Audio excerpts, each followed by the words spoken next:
Good afternoon, everybody. I'm not exactly sure what I'm doing here. I've had quite a morning of lots of actually good kind of political talk, and I've been thinking lots about things, writing lots about things, which I normally do both in my journal and online. And I just thought my house is empty right now. I have this nice new computer that I bought. That should be better for taking videos down here. And I thought that I'm considering trying to make a different line of videos about media literacy. And the reason I'm considering this is that, our things in our world continue to spiral a little bit. And I really do believe that media literacy could help us a lot. It could certainly lessen the impact of some things. Um, Maybe make us think a little bit more about what we share and what we post and how we react to things. Lessen the reactions a little bit, of course, because media loves a big reaction to things. Um, so I'm going to make this video. I don't know if anything's going to come of it. I may just sit on my computer, but like I said, I thought it was a good time. Uh, Again, just so you know, if you've never seen me before, my name's John Fernal. I am a retired high school teacher living in Ontario, Canada. Um, I started as an English teacher, but quickly moved into media literacy thanks to a friend. Don't really have much training in media literacy. I went to a few conferences. I did do some film studies in university. But really, a lot of my knowledge has come from just teaching it, teaching myself, reading about it, thinking about it, sitting with it, discussing it with people endlessly, some people would probably say, um, and just trying to understand how it impacts us. And one of my big frustrations right now is, as I said, I think that this could help our world a lot because I really don't think most people are terribly media literate. In fact, one of the things that I argue today is that people are probably more media literate today than they were, but the problem is now is because we're so divided, we only see how things are shaped or manipulated on the other side. We have real difficulty seeing it on our own side. I guess that has a little bit to do with self-awareness, a little bit with admitting perhaps that we might be wrong, which is very difficult for people. Competition, which is a big part of our media landscape. Anyway, I won't get too far into that stuff. Um, I guess the other reason I have actually, I've made a video, there's another video on here that I did a lecture where I go through a lot of the stuff I taught in high school. And it's worth watching, but again, we'll see how this goes. Um, One of the reasons I've actually reached out to a number of people. I haven't yet reached out to Joe Rogan, but I kind of plan to. I don't expect to get a response. I have reached out to Sam Harris. Jonathan Haidt is another guy who, he has some very interesting ideas. But where I struggle is I even like the guy on CBC. He does The Age of Persuasion, Terry somebody. But my frustration with all of these shows is that they never really kind of look at themselves, right? Or look at the I don't know if they're unintended consequences. Again, maybe we'll get into that in the future. Or they look at the negative side of things, right? How media is impacting us in a negative way. And I think I understand now why that is. In many ways, in our capitalist system, we are embedded with our media. People make a lot of money through the media, including a lot of regular folks who have started their own, YouTube channels and TikTok channels and whatever else. And once you're in that system, you're embedded in it, kind of. If you remember, the first Iraq War and how reporters were embedded. And of course, one of the things we learned is that people are less likely to report negatively, which is exactly what the U.S. government was trying to stop, when they are embedded. Right? It makes sense. If my trust is in 100 soldiers and I'm part of that troop, it's unlikely that I'm going to report negatively on them. So the same is true with media. If I'm making good money from reactions of my viewers and getting more and more people watching what I do, it's unlikely that I'm going to kind of show you behind the curtain of how it works and what perhaps that I do to get those reactions.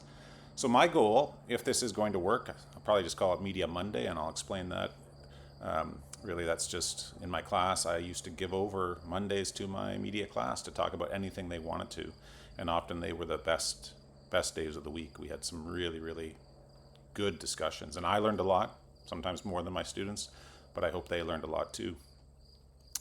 So my goal with this is to really approach it from a media literacy point of view. I hope, again, here's one of my theories: it's impossible to be unbiased, right? There's no such thing as a completely objective media source, mainly because simply choosing what to cover, right, immediately shows a subjectivity. We can't, a broadcast can't cover every story that's going on in the world, so they pick and choose, and that right there shows subjectivity.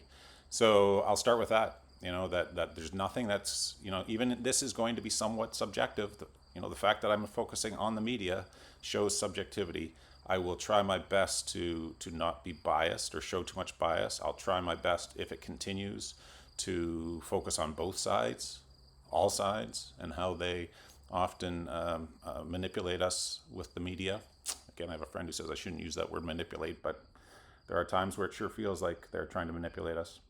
And and I just want people to be better armed to be able to make decisions on their own. So I did write a whole bunch of stuff down today. I should say that, like I think I already mentioned, I write a lot. I'm doing this because, unfortunately, I'm not convinced the written word is the way people get their information today. I think, as we know, videos, podcasts, those things have become the way that we communicate. So this is just an attempt to do that. And today I was really inspired by, I got an email. I have lots of Facebook friends, and my practice on social media is I try my best not to block anybody or unfriend people. If you wanna have a conversation with me, that's fine. So I have a lot of friends who I have very different views from. I will admit that I probably lean left. I don't identify as a liberal or certainly not a leftist. I have socialist tendencies, which of course gets me labeled a Marxist and a communist and other things. I won't again get into my definition of socialism right now, but it's probably not what you're thinking, especially if you think that Hitler was a socialist. What I was inspired by today was I received a message from a friend, and I do have friends who will challenge me, and I always ask them if it's okay if I kind of question them back, which I often do, and we sometimes have really good discussions. And this week I had a friend send me a video about the CBC, and it's from a gentleman. I think his channel is called Mario Up North. I may have that wrong. And in the video, what he does is, again, I'm going to say he's trying to manipulate his audience, maybe not knowingly. And again, you'll understand why I say that maybe in a second. So in the video, let me just describe it. As I get better at this, if it continues, I hope to learn how to incorporate videos and other things. But right now, I'm just going to explain it to you. So in the video, he says he shows a video of a press conference by Pierre Poilievre, right, the the conservative leader. And in the video, he's about to ask a question. So Mario has the video up, up here somewhere. And he says, watch this, watch this.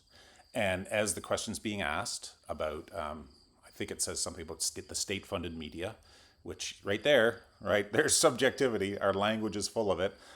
That has a certain meaning that isn't necessarily true. Sorry, did I say state-funded? State-controlled would be a little... State-funded, I would agree with. State-controlled, that's where the debate lies. Anyway, so he says, did you catch it? Did you catch it? Right, and so what he's suggesting, it's kind of, again, it's a technique that's used quite often where it's like, look at what we're catching them out. And as soon as you go, oh yeah, I saw it, Mario, you're with him, right? So it's hard for you to disagree with him. And what he points out is that a reporter, a friend of his, as he says, and he proceeds to show, the person's page, which clearly they're on the same side. Another thing he says who has a massive following. I think it was like 190,000 followers, big following. But again, there's the subjectivity, right? He's not being completely objective, which I should point out, at least from the video I saw, suggests that what he's after, which is an important thing, right? I'm not saying everybody has to be completely objective, but if you're going to create a channel, you're going to put videos out in which you're claiming that you're fighting for objectivity, then I think it's important that you're as objective as you can be. So he shows the video. He says, "Did you catch it?" And then, of course, he says, "They cut it out. The CBC cut out the question because they didn't like the question. They're censoring." Basically, I can't remember if he uses that word, but he's suggesting that they're censoring the question. And of course, he goes on to say that's why, we need to get rid of the CBC, that they are all about censorship and controlling the narrative and whatever else. And so my friend sent this to me. I read it. I responded to him. I said, maybe. And I went and did a little research. And I went and discovered that you can actually go find the CPAC feed, which was the feed that came through. Oh, by the way, I should also say that Mario, this is where I was a little confused. He says that it has to be true because he was there and he saw the text that the reporter's wife sent him when the feed was cut. Again, his words, feed was cut. I'm not sure how a text, it's kind of like me seeing the audio going out and sending someone saying, and oh my God, they cut their feed. Well, I don't know that, right? Maybe they're telling the truth that they did have technical problems. Anyway, so I went and did a research. It took me about 5 minutes to find the CPAC feed. And when you read through the actual description of the feed, it says, right at the bottom, some of the press conference was lost due to technical issues. Now, I should point out that this was even before the question started, right? So the question period that Mario is referring to hadn't even started as part of the feed. They were already having technical problems, right? So I sent that back to my friend and just said, well, this might explain it. Of course, his response was, well, that seems pretty convenient, right? And I'm sure Mario would have a similar response. He would say, yeah, well, they did that on purpose, or they're trying to cover themselves, or whatever. But how do we know that, right? How does he know that? He doesn't know that. He's creating a certain narrative, and that narrative feeds his viewers, right? And so they get to, I went onto his page and there must have been 3,000 comments, about the communist CBC and whatever else, and take their money away. And so I asked my question, right, which is basically what I said here. Mario, if you're all about being unbiased or being objective, why didn't you at least go and see if you could find for yourself what I found, which is that they were already having problems. And maybe that should be part of the story. Well, I know the answer why he's not. I mean, because it doesn't, like I said, it doesn't fit his narrative. He has a certain kind of worldview that he wants to put out to the world. And he has a lot of followers because of it. But, and by the way, I don't expect he'll answer my question. And that's another thing too. I think that, for me, if you are really about being objective, then you have to answer the questions that people ask. I will do that here. I don't expect I'm going to get a lot of followers, but if you have a question for me, I'm not talking about insults. If you insult me and you just want to come here to tell me what a goof I am, well, no, I'm not going to respond. But if you want to challenge me and question me about what I'm saying, please do. In fact, that might lead to other videos like this where I can give you examples of what I'm talking about. Because, what I find is that a lot of people who post things in particular about media that they don't like, so for instance, they'll say things to me like, I never watch the CBC. I never watch the mainstream media. And then they post videos in which the person in the video is saying the mainstream media hates you, or they're trying to gaslight you, or they're trying to manipulate you.